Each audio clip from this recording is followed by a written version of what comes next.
अफगाणिस्तानमध्ये 6 रिश्टर स्केलचा भूकंप झाला। या भूकंपामध्ये 800 लोक मृत्युमुखी पडलेत, 2500 लोक जखमी आहेत। मध्यरात्री हा भूकंप झाला, त्यामुळे अनेक जण झोपेतच ढिगाऱ्याखाली काढले गेले।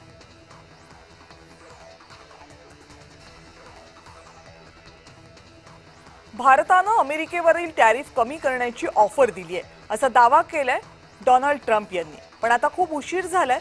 भारतानं टॅरिफ आधीच कमी करायला हवे होते, असं ट्रम्प म्हणाले।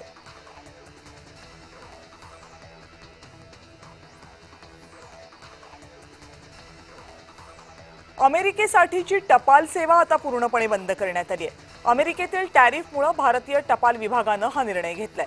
अमेरिकेला जाणाऱ्या सर्व प्रकारच्या टपाल सेवा तात्पुरत्या स्वरूपात बंद करण्यात आल्यात। अमेरिकेकडून येणाऱ्या 50% टॅरिफनंतर सीमाशुल्क विभागाच्या नव्या नियमांमध्ये अस्पष्टता असल्यामुळे हा निर्णय घेण्यात आलाय।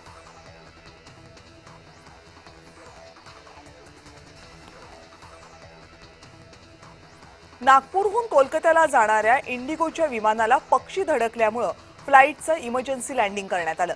विमान उडाल्यानंतर फक्त काही मिनिटातच एक पक्षी विमानाला धडकला। मग पायलटनं नागपूर एअर ट्रॅफिक कंट्रोलरला याबाबतची माहिती दिली आणि त्यानंतर परवानगी मिळताच फ्लाईट नागपूर विमानतळावर उतरवण्यात आलं।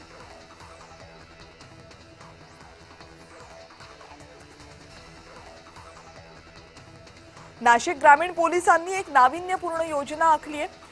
रक्षक AI या नावानं एक व्हॉट्सअप चॅटबॉट तयार करण्यात आले। या व्हॉट्सअप चॅटमध्ये नागरिकांना तात्काळ मदत मिळवता येते, तक्रार करता येते। नाशिकच्या KK महाविद्यालयातील विद्यार्थ्यांची मदत घेऊन ग्रामीण पोलिसांनी हा उपक्रम राबवला।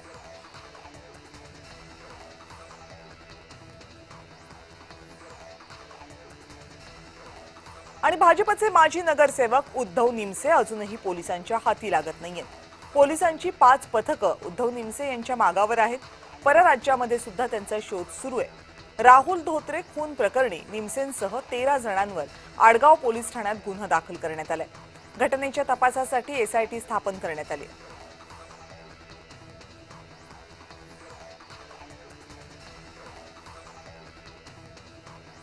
मराठा समाजानं राज्यपालांना एक निवेदन दिले। मुंबईमधल्या मराठा आंदोलनात समाजकंटक घुसल्याचा उल्लेख या निवेदनात करण्यात आलाय। आंदोलनात घुसून हुल्लडबाजी करून समाजाला ते बदनाम करत असल्याचे आरोप करण्यात आले। याची चौकशी राज्यपालांनी करावी अशी मागणी या पत्रामधून करण्यात आली।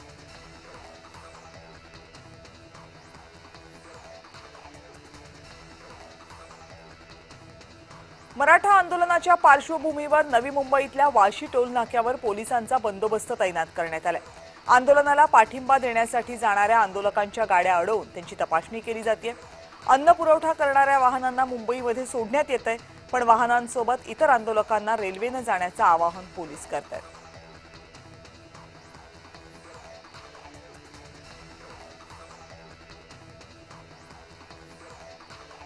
जुहूमधल्या बस स्थानकामध्ये प्रवासी आणि मराठा आंदोलकांमध्ये राडा झाला। प्रवाशाला आंदोलकांकडून मारहाण करण्यात आली आहे। बस कर्मचाऱ्यानं वाद थांबवण्याचा प्रयत्न केला, तरीही आंदोलकांनी मारहाण सुरूच ठेवल्याचं या व्हिडिओमधून समोर आले।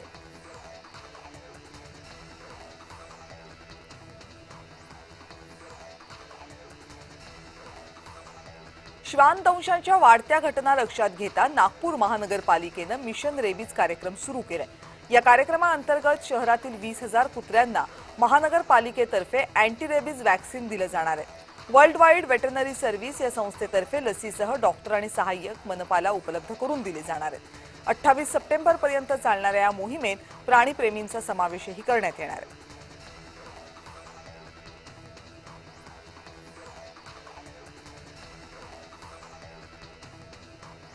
रत्नागिरी तालुक्यातल्या नाखरे गावात सर्वेश मेस्त्री या तरुणानं मराठी शाळा वाचवा असा संदेश देणारा देखावा गणेशोत्सवामध्ये साकारलाय।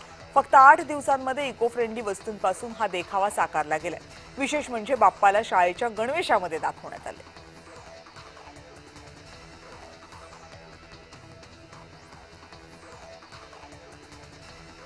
तारापूर अणुऊर्जा प्रकल्पाच्या रहिवासी संकुलामध्ये गणेश देखाव्यासाठी मुंबईतून लिफ्ट होत चाललेल्या चाळींची भव्य प्रतिकृती उभारण्यात आली आहे। मागच्या 35 वर्षांपासून इथे गणेशोत्सव थाटात साजरा केला जातो। यावर्षी इथल्या मंडळानं दगडी चाळ, लालबागची चाळ यांचा देखावा साकारला।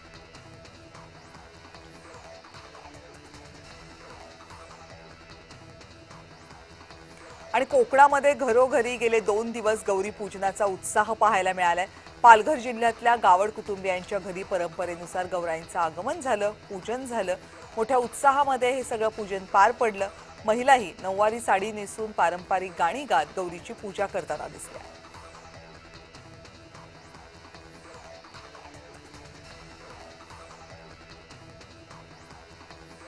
7 दिवसांच्या विसर्जनाचा आजचा दिवस आहे। 7 दिवसांच्या गणरायांच्या विसर्जनाचा लाडक्या गणपतीच्या विसर्जनासाठी धुळे पालिकेच्या वतीने व्यवस्था करण्यात आलेली आहे। पांझरा नदी पात्रामध्ये 11 ठिकाणी विसर्जन आणि मूर्ती संकलनाची व्यवस्था करण्यात आली आहे।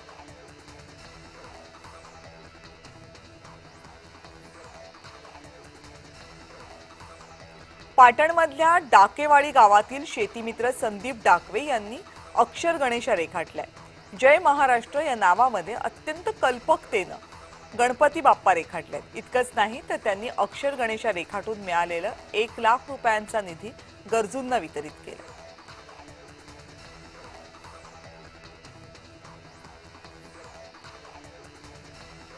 नाशिक शहरामध्ये गणपती देखावा पाहण्यासाठी रात्री 12 वाजेपर्यंत परवानगी देण्यात आली आहे। आजपासून नागरिकांना देखावे उशिरापर्यंत पाहता येतील। शेवटचे 5 दिवस गणपती देखावे रात्री 12 वाजेपर्यंत सुरू ठेवण्याची सार्वजनिक गणेश मंडळांची मागणी होती।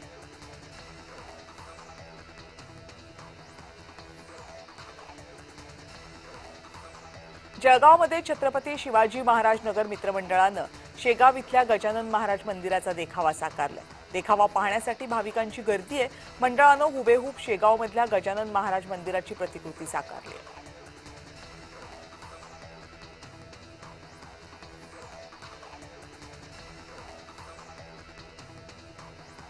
नवी मुंबईतल्या ऐरोलीमध्ये ओंकार गोडसेंच्या गणपतीला 25 वर्ष पूर्ण झाली आहेत। यावर्षी गोडसे कुटुंबानं बाप्पासाठी तिरुपती बालाजीचा देखावा साकारलाय। देखाव्यासाठी फक्त कार्डबोर्ड आणि मातीचाच वापर करण्यात आलाय। देखावा साकारण्यासाठी तब्बल 2 महिने तयारी करण्यात आली।